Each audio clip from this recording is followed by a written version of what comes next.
Hello, this is Ryan Kneezel from Kneezel Woodworking Designs, and today I'm going to be making a recessed holder for my stiletto hammers, cat's paws, and my small mallet.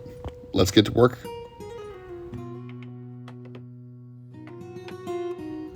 First, you find 2 pieces of scrap and cut them to size.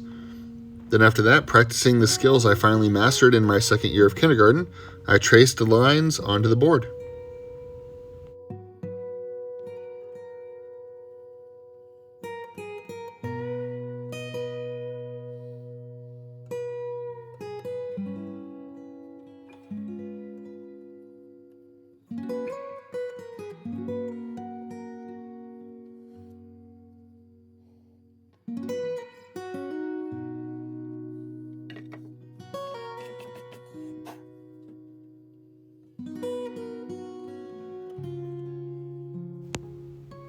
After determining that the brush head would take a bit longer than I'd like, I changed from the brush to the roller.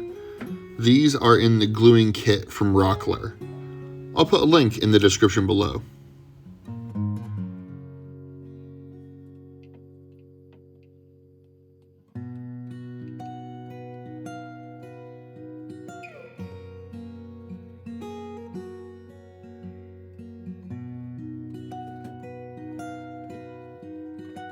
Now clamp the board with way too many clamps, and then wait for it to dry.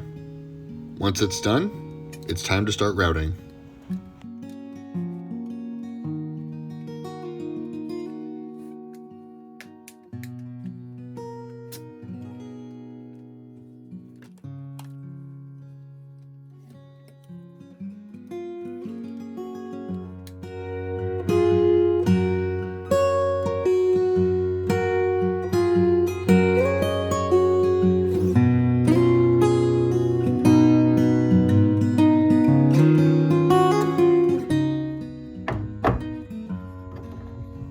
Now it's my hammer's turn. Not many people have heard of stiletto hammers.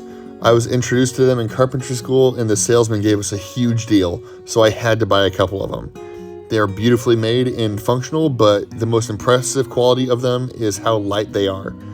They feel amazing in your hand but can still hit like a truck. If you're interested, I'll put another link to their website under this video as well.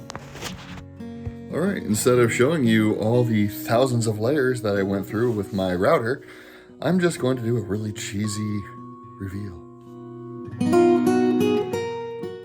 Especially when using a router, just make sure that you use your ear protection. Due to the volume and the decibel level of my tools, my doctor told me that I'm slowly going deaf. That was really hard to hear. This is Ryan Kneezel from Kneezel Woodworking Designs. Thank you so much for watching my video. If you liked it, tap on that like button and subscribe as well. If you have a dad joke, please put it in the comments. I hope that you have a great rest of the day. Thanks again for watching. Relax, be encouraged, and God bless.